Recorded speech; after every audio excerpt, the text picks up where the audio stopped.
Hey guys, welcome back to my channel. So today's video is all about tie-dye. I am obsessed with it right now. It is in every store, everywhere I go I see tie-dye, and it is definitely one of the big trends this spring. So I was sitting at home and I thought to myself, why don't I go through my closet, find a couple items that I don't really wear anymore but I still like, and try to upcycle them with tie-dye. So when I went through my closet, I found a sweatshirt, a t-shirt, and a long sleeve that I still liked the style of them, but for some reason I wasn't grabbing them to wear, and I thought maybe if I tie-dyed them I would want to wear them more, and that is exactly what happened. For this video I'm going to show you two different ways of tie-dyeing. One, you just need bleach and salt, so more than likely you have that at your house right now, and you can probably get tie-dyeing right now if you want to. The second type of tie-dye, I'm actually going to use dye, which I got mine at Michael's, but you can get it at Michael's, Target, Amazon. A lot of places sell it. I will link some links below if you guys are wanting to check that out. But yeah, I'm going to jump into the video so you guys can see how to do this. I hope that you guys enjoy it and get creative. You literally just go in your closet, grab some bleach, and you can upcycle a lot of things in your closet. Okay, so today we're going to be doing two different types of tie-dyeing. The first one is a bleach dye. So I grabbed two colored items in my closet. You need colored items for the bleach, obviously, so that the bleach can remove the color, and that's what creates the tie-dye. So I grabbed these two things in my closet because I haven't been wearing them, and I was like, well, maybe if I tie-dye them, I'll think they're cool again and I'll wear them more often. So that's for that. And then for the color dye, I grabbed two white pieces. You don't have to do white for colored. These were just two of the things that I found that I haven't really been wearing, and I thought it'd be kind of fun to kind of repurpose them. So I'm going to do white for my color dye, but like I said, you can do other colors. It doesn't have to be white. So the first thing I'm going to do is get them all rubber banded, and then we will start the dyeing process. Okay, so for the rubber banding process, I am basically just going to take a bunch of rubber bands and kind of clump my clothes together. No uniform like pattern, or I'm not going to like spin it into the circle so that you get like that big traditional tie-dye look. I kind of want it just to be sporadic. So that is what I'm going to do to all my pieces, and then we'll be able to start dyeing them. But I just wanted to explain that so when you're watching it you're wondering if there's a process. There's not. I'm just gonna kind of do whatever I feel is right.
Okay, so we have our shirts all tied off. I am going to start with my t-shirt, and I'm going to do a color dye for this. So if you guys want to do color dye, this is everything that you would need to do that.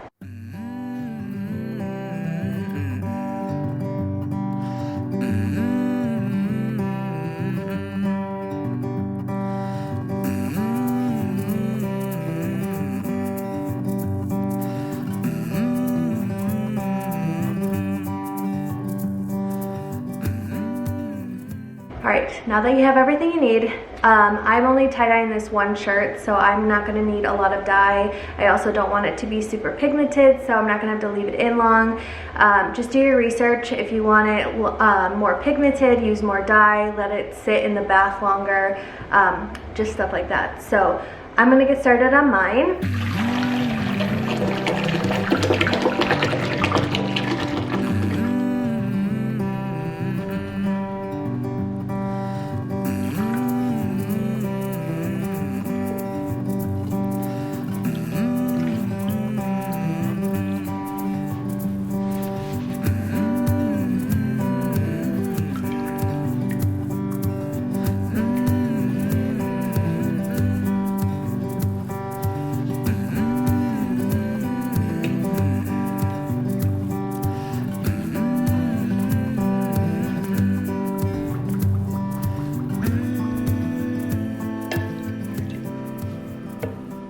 Okay, for the bleach dye, I think this one will be really simple.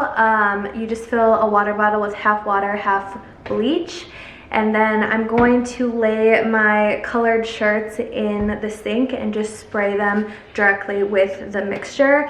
And then I'm gonna just let those sit. I think those are easier to see because you'll immediately start seeing the bleach start pulling the color. So I'm basically gonna let them go until I'm happy with the color, and then that is it. It should be super easy.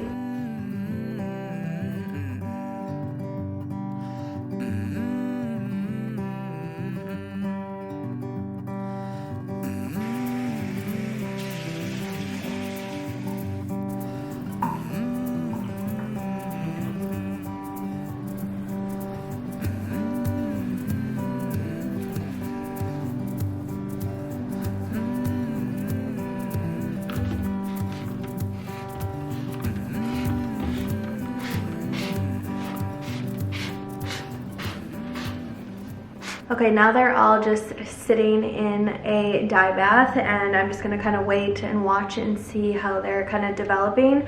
Once I feel like they're ready to be washed, I'm gonna take the rubber bands off, rinse them in really cold water in my sink, and then rinse them in a actual cycle in the laundry. You want to rinse them in cold water before you put them in your laundry so that it doesn't ruin your washer. So make sure you're rinsing them until all the dye is, or until your water is running clear. That is a good sign that most of the dye is out. So yeah, I'm just gonna kind of wait until they are developed and I'm happy with the colors, and then we'll get to see what they look like.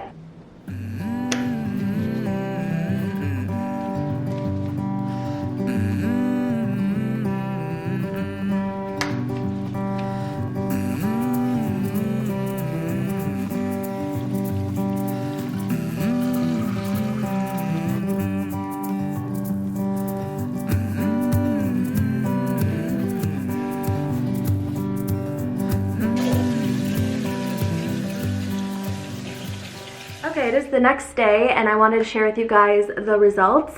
2 of the shirts turned out really cool and I was really happy with them, and then my yellow shirt was kind of a flop. But I was able to redo a process to it this morning that helped it a lot. So I just wanted to tell you guys that. So if one of your shirts doesn't come out that you like it, you can always redo like another round. You can change up the way you dyed or add color or add bleach. If there's too much color, you can keep going until you have a result that you're happy with. So basically what happened with this shirt was it was kind of a muted yellow, and then when I did the bleach dye, I don't know if I did too much, but it basically took all the muted color out, turned it an Easter yellow, and there was no dimension to the shirt. I'm not entirely sure why that happened, but this morning I re-tied it like I showed yesterday, and then did another dye bath with the brown color that I used for my white shirt, just to bring some dimension back into this and also mute the color again because I was not having that bright yellow. So this is what it turned out like. I really like it now. I think it turned out pretty cool. I like that there's dimension added back into the shirt and that it's not super bright. So overall happy with this, but I just wanted to say that. So if you guys aren't happy with your first round, you can always do a second. Okay, the next one is this white shirt that I showed. This was just a shirt from Zara that I had from last year, and I for some reason just wasn't wearing it, so I decided I was gonna put a little tan tie-dye on it. I didn't want it to be super bright or anything crazy. I wanted it to be really subtle, and that is exactly what it is. But I just think it's cool and unique, and no one else will have this shirt, so I think that's pretty cool and I was really happy with it. Okay, last but not least is this sweatshirt. By far my favorite one that I did. This was just a bleach dye, which was super simple, and I think it turned out so cool. For some reason, I wasn't grabbing it in my closet before when it was just a solid color, but now I honestly think it's like one of my favorite shirts I have right now. I think it turned out so cool. For some reason, this one turned out way better than the yellow. I don't know if it's because the original color was darker that these pulled out easier. I'm not really sure, but obsessed with this one and love it. Okay, and that is it for the video today, guys. I hope you enjoyed it, and I hope you guys go through your closet, try to upcycle a couple things. You don't need to buy anything new, and yeah, I hope you guys get creative. If you do, please tag me on Instagram. I would love to see any of your shirts that you make, and I will see you guys in my next video. Bye!